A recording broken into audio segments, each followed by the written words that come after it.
Okay.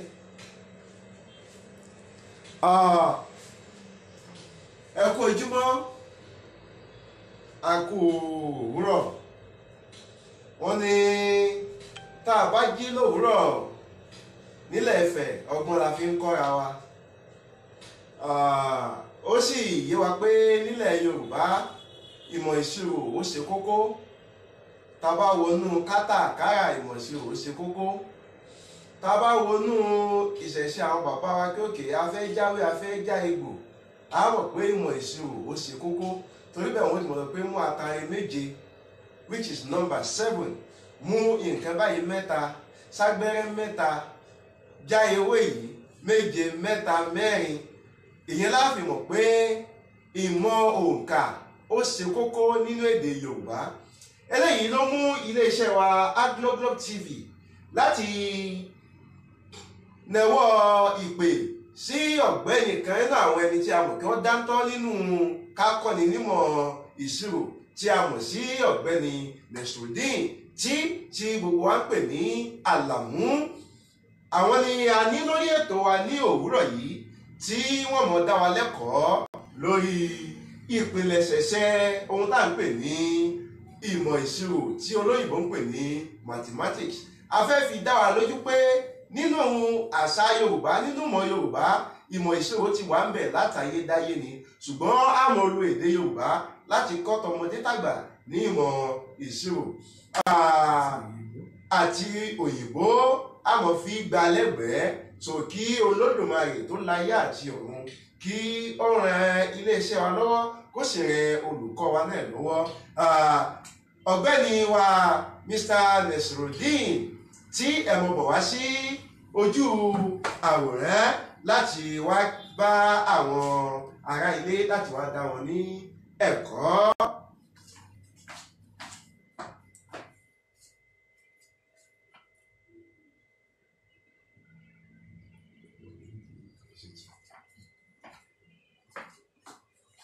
Ẹ kú òwúrọ̀ gbogbo ará ilé.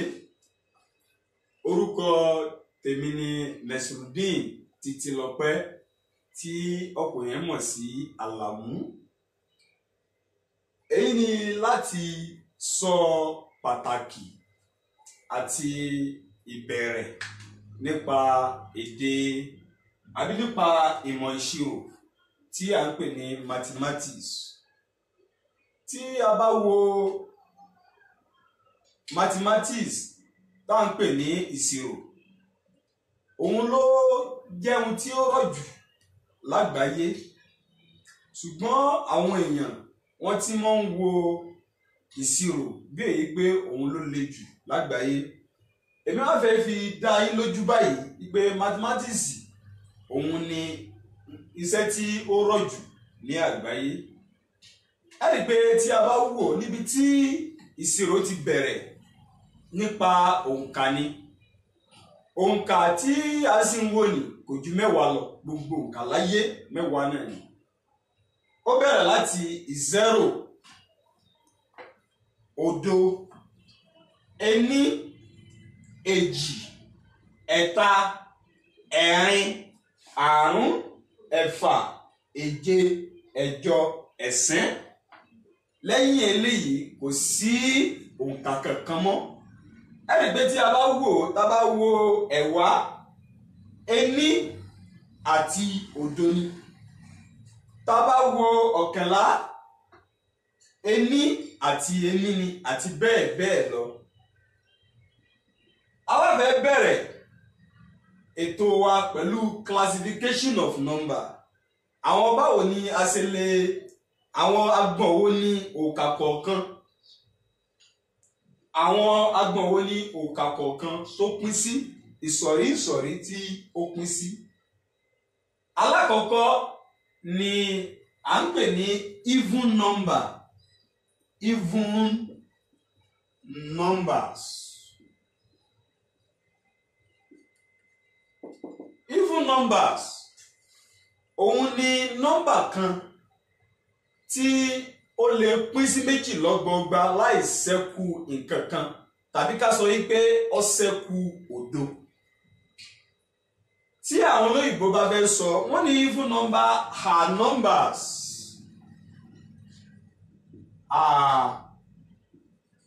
numbers that can divisible by 2 that are a number that are divisible by 2 without any remainder.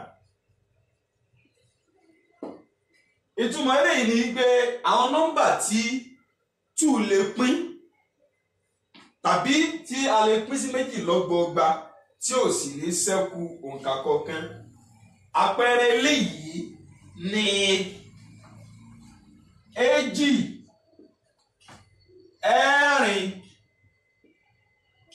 4 6 12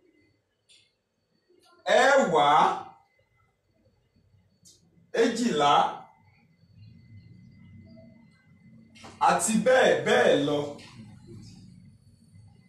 Ẹ̀rí pé tí a bá wò even number are numbers that are divisible by 2 without any remainder. E.g. bí àpẹẹrẹ 2 4 6 10 12 14 16 20 àti bẹ́ẹ̀ bẹ́ẹ̀ lọ. Èyí tí ó kàn òun ni à ń pè ní odd number. Odd numbers. Odd numbers are numbers that are divisible by 2 with remainder of 1. Odd numbers àwọn ni nọ́mbà kan tó yẹ pé tí a bá pín sí méjì ni ó ṣẹ́kù ẹyọ̀kan tàbí tí a bá fi 2 pín ni ó wá ṣẹ́kù ẹyọ̀kan. Tí a bá wò ó àpẹẹrẹ wọn ni 6. Ẹ rí pé tí a bá pín 6 a lè rí 2 ẹyọ̀kan níbẹ̀ ni ó tún wá ṣẹ́kù ẹyọ̀kan. Àpẹẹrẹ wọn tún ni 7 5 9 ṣùgbọ́n ẹ jẹ́ kí a wo èbó rẹ̀ náà. Are numbers that are divisible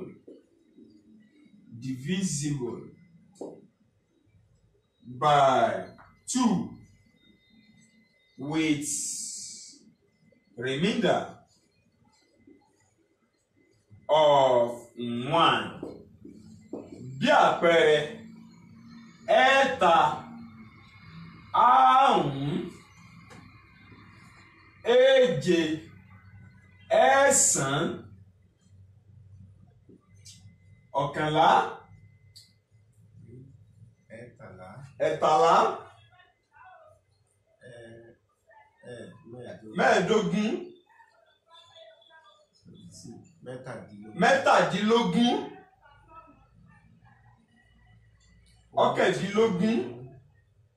àti bẹ́ẹ̀ bẹ́ẹ̀ lọ. Odd numbers are numbers that are divisible by 2 with remainder of 1. E.g. 3 5 7 9 11 13 15 17 19 àti bẹ́ẹ̀ bẹ́ẹ̀ lọ. Èyí tí ó kàn ní ṣì ni à ń pè ní prime number.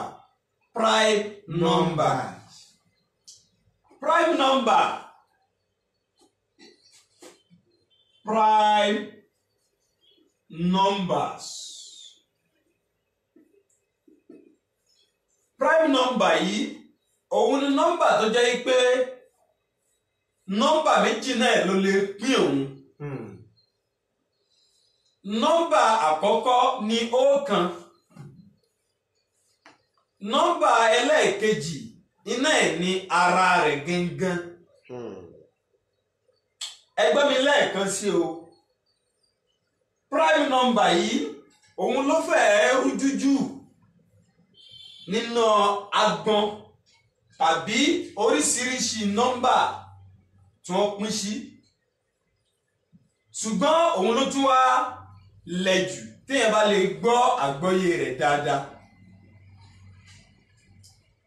Ohun tí mò ń gbìyànjú láti sọ ni pé prime number àwọn ni àwọn nọ́mbà kan tó jẹ́ pé nǹkan méjì nọ́mbà méjì òǹkà méjì náà ló lè pín wọn. Ọ̀kan àti ara rẹ̀ tí a sọ lóyìnbó báyìí pé are numbers that have as two factors.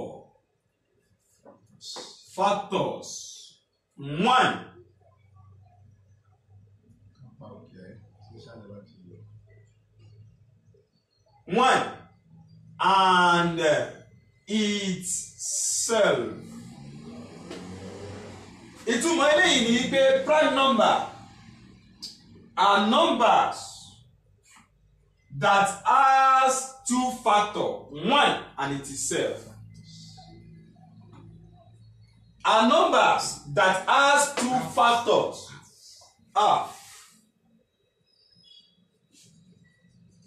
Have two factors, one and itself. Bí àpẹẹrẹ 2 èjì. Àpẹẹrẹ prime number méjì ni. Ẹ rí pé prime number 2. Tẹ́nìkẹ́ bá fẹ́ sọ pé kí ló lè pín 2 èjì. Èjì gẹ́gẹ́ fúnra rẹ̀ àti 1 ló lè pín. Àpẹẹrẹ míì ni ẹẹ́ta. Àpẹẹrẹ míì ni àrún. Àpẹẹrẹ míì ni èje. Kò sí ẹ̀sán nínú wọn o. Torí pé ẹẹ́ta lè pín ẹ̀sán. Ọ̀kan lè pín ẹ̀sán. Ẹ̀sán náà tún lè pín ẹ̀sán. Ẹ rí pé eléyìí ti di mẹ́ta. Méjìlá sì pé òun náà fúnra rẹ̀ àti ọ̀kan. Ṣùgbọ́n ọ̀kànlá ń bẹ́ẹ̀ ẹ̀tàlá ibẹ̀ níbẹ̀. Kò sí ẹ̀ẹ́dógún bẹ́ẹ̀ torí pé ẹ̀ta lè pín ẹ̀ẹ́dógún. Àrún lè pín ẹ̀ẹ́dógún. Ẹ̀ẹ́dógún lè pín ẹ̀ẹ́dógún. Ọ̀kan náà tún lè pín ẹ̀ẹ́dógún. Ẹ rí i pé ó ti ju factor méjì lọ.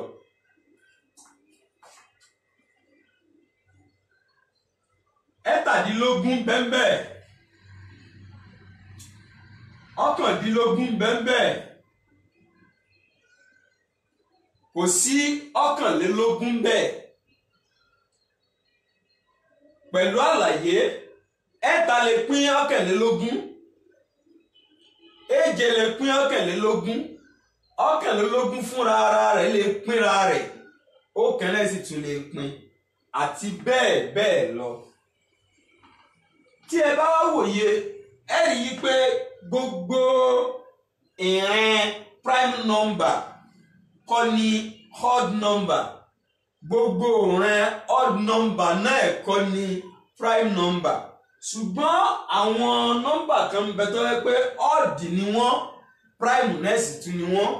Bí àpẹẹrẹ ẹ̀ta, àrún, èje, ọ̀kànlá, ẹ̀tàlá, ẹ̀tàdínlógún àti ọ̀kànlélógún àti bẹ́ẹ̀ bẹ́ẹ̀ lọ. èyí ni ọ̀nà tí a pín òǹkà ìṣirò sí tó lè jẹ́ pé òun náà ni àkọ́kọ́ kí ló yẹ kí èèyàn kọ́kọ́ mọ̀ níbi tí àwọn àlọ́ báyìí ní sí ni pé báwo ni a ṣe máa ń gbé nọ́mbà gérí ara wọn tí à ń pè ní fraction.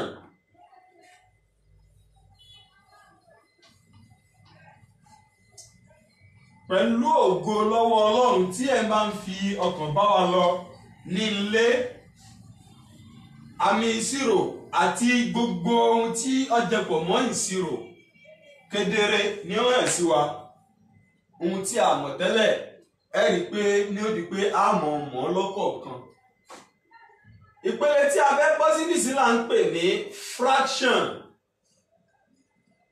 Tí nọ́mbà bá jẹ́ alágbèéká bíi kí a rí báyìí a ká sọ pé nọ́mbà kan ni, b ká sọ pé nọ́mbà kan ni. Ẹ rí i pé ọ̀kan wà lókè ọ̀kan wà ní ìsàlẹ̀. Èyí tó wà lókè ni là ń pè ní numerator. Numerator òun ni ó wà lókè. Èyí tó wà nísàlẹ̀ là ń pè ní denominator.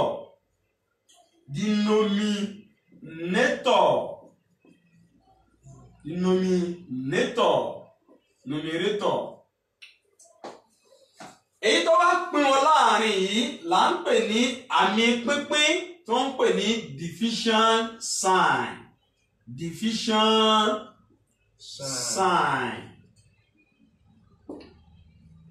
Ẹ wá wò ó, tí nọ́mbà tí ń bẹ lókè tó bá kéré jọjọ sí nọ́mbà tí ń bẹ ní ìsàlẹ̀, òun là ń pè ní proper fraction. We have a type of fraction. Types of fraction. Àwọn ìpele mélòó ni fraction tí a ń pè ní nọ́mbà alágbèéká yìí, ìpele mélòó ni wọ́n pín sí? Alákọ̀ọ́kọ́ ni proper fraction.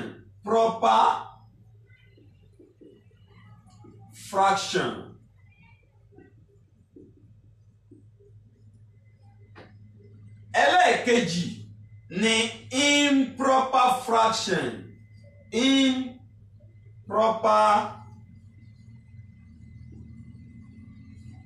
fraction.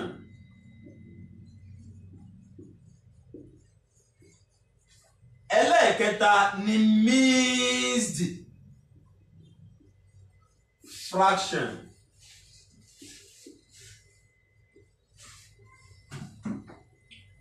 Ẹlẹ́ẹ̀kẹrin ni ká pè ní decimal number or decimal fraction.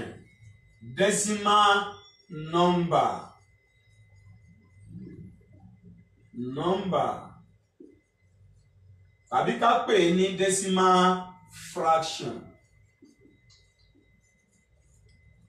Agbọn tàbí ká sọ pé ìpele tí fraction pín sí nìyí. Ṣùgbọ́n nígbà míì orúkọ tí wọ́n máa ń pe proper fraction ní fungal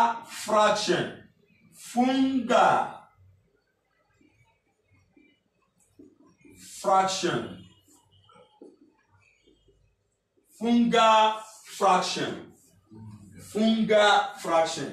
Tí a bá fẹ́ wo bó ní orúkọ yìí ti jẹyọ, tẹ́ bá lọ wo New School Mathematics SS1, SS2 and 3 wọ́n ṣe é papọ̀ ni. A rí orúkọ míì tí proper fraction jẹ́ pé fungal fraction ni. A wá fẹ́ bẹ̀rẹ̀ láti ṣàlàyé ọ̀kọ̀ọ̀kan àwọn fraction yìí. Tí ẹ̀yin bá gbà mí ń láǹfààní àti ṣàlàyé mẹ́rẹ̀ẹ̀rin yìí, ṣùgbọ́n tí àyè ò bá gbà mí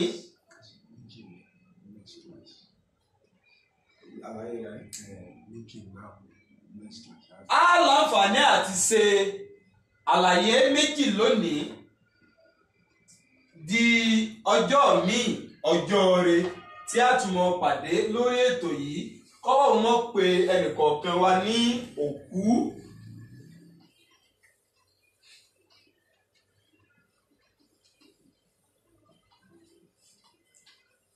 Alákọ̀ọ́kọ́ ni proper fraction. Ọ̀rọ̀ proper fraction iná ni mo fẹ́ sọ báyìí. Proper fraction is the type of fraction in which numerator is less than denominator. Is type of fraction in which numerator is less than denominator.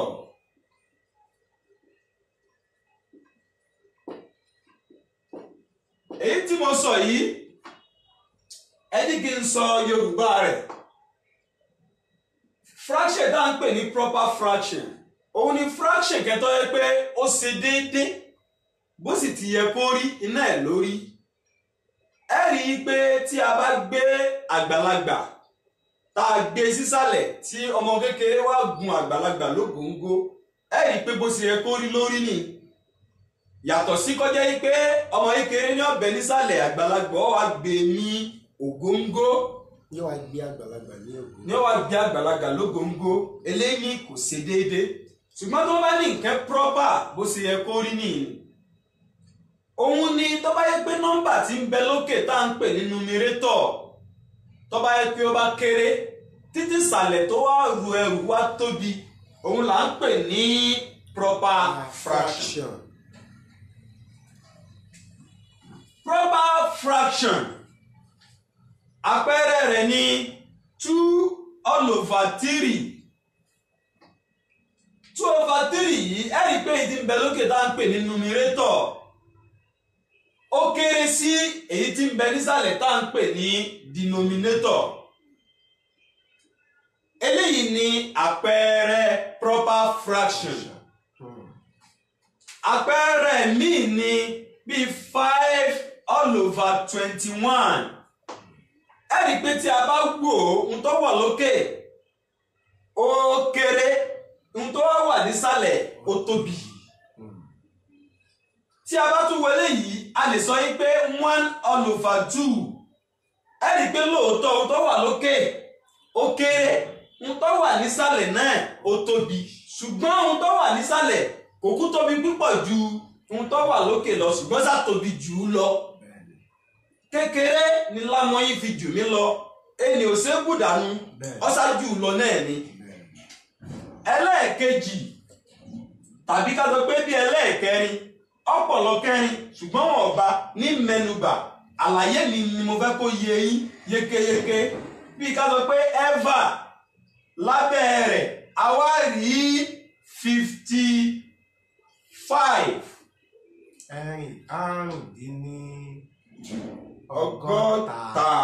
Àrùndínlọ́gọ́ta. Ẹ rí i pé tí a bá wò ó ẹ̀fà tí ń bẹ lókè ó kéré jọjọ àrùndínlọ́gọ́ta tí ń bẹ nísàlẹ̀ ó tóbi. Àwọn eléyìí bí ká tún sọ pé 7/8, 30/31, ọgbọ̀n lórí mọ́kànlélọ́gbọ̀n. ọgbọ̀n lórí mọ́kànlélọ́gbọ̀n àti bẹ́ẹ̀ bẹ́ẹ̀ lọ. Àwọn míì tí ó tún wà ní improper fraction. Improper fraction. Improper fraction òun ni ìdàkejì proper. Àgbékà tí ò yẹ. Àgbékà tí ò yẹ. Ẹlẹ́gbẹ́ pé kí a gbé ọmọ kékeré sísàlẹ̀ ká wá gbé àgbàlagbà rú lérí tàbí bí ọmọ kékeré ṣe wà ní ká wà ní àga dọ́sìnì mẹ́rin yìí wọ́n lọ́ọ́ bá wa rú dérú Ṣàngó láti Ajégúnlẹ̀ bí àpẹẹrẹ fún àǹfààní àwa tí a wà ní Ṣakí. Ẹ rí i pé eléyìí kò ṣe déédéé tó, kò tiẹ̀ dá rárá ni, ṣùgbọ́n ẹ yẹ ká kọ èdè òyìnbó tiẹ̀ náà.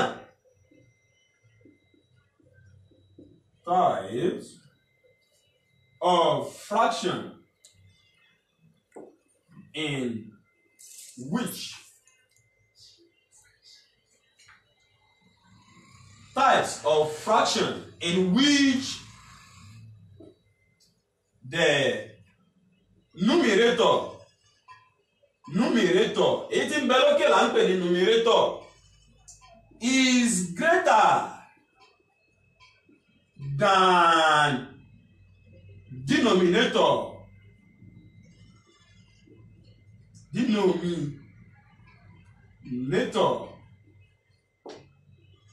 Ọ̀rọ̀ míì tí a tún lè sọ ni pé is the type of fraction in which denominator is less than numerator. Tá a bá sọ yí pé títòkè ju tìsàlẹ̀ lọ, a tún lè sọ pé tìsàlẹ̀ kéré sí tòkè. Ìkẹ̀kẹ́ náà là á sì ń sọ níbi èdè Yorùbá. Irúfẹ́ eléyìí ni bí ká sọ pé 3/2 ẹ̀ta lókè èjì nísàlẹ̀. Àpẹẹrẹ improper fraction ni. Ká tún sọ pé bíi 5/2. This one is 21. Like ká sọ pé 15/7. Ká tún sọ pé 21/5. Ká sọ pé 55/6. Ká sọ pé 8/7. Ẹ ti rí i pé ìdàkejì proper fraction ní 31/30. 70/21. Let me say 45/2. Àwọn eléyìí ni àpẹẹrẹ fraction tó jẹ́ pé kò ṣe déédéé, tó jẹ́ pé ẹ̀gbọ́n ló gbé sórí, àbúrò ní bẹ nísàlẹ̀. Ẹ rí i pé tí a bá wo fraction méjèèjì tí a mẹ́nubà yìí, alágbèéká ni wọ́n, ṣùgbọ́n èyí tí a fẹ́ mẹ́nubà tí ó jẹ́ ẹlẹ́ẹ̀kẹta tó lè jẹ́ lónìí tàbí kó jẹ́ lọ́jọ́ míì ọjọ́ ire, kí Ọlọ́run kí ó lọ́ra ẹ̀mí kó wá wa lórí dáadáa, àlàáfíà ara tó nira tán kí Ọlọ́run kí ó ṣe é fún wa, kí a sì lè mọ láǹfààní àti gbádùn mùkúdùn ètò yìí.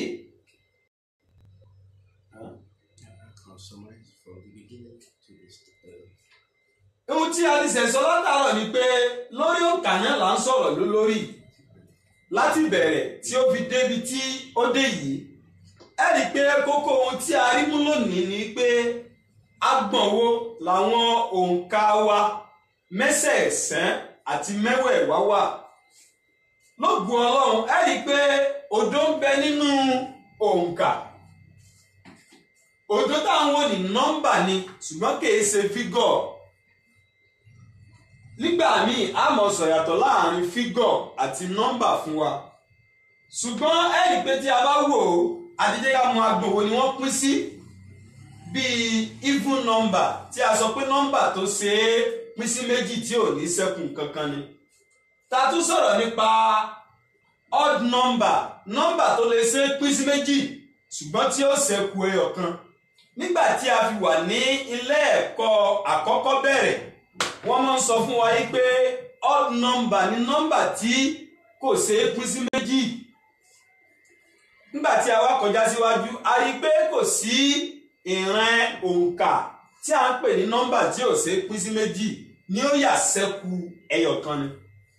Tí a sọ̀rọ̀ nípa prime number náà, tí a ní òun ó ní ẹ̀wọ̀n, nọ́mbà nìkan gan fúnra rẹ̀ kò ní ní ju nǹkan tó lè pín ju méjì lọ. ẹyọkan àti ara rẹ̀. 1 and it is solved.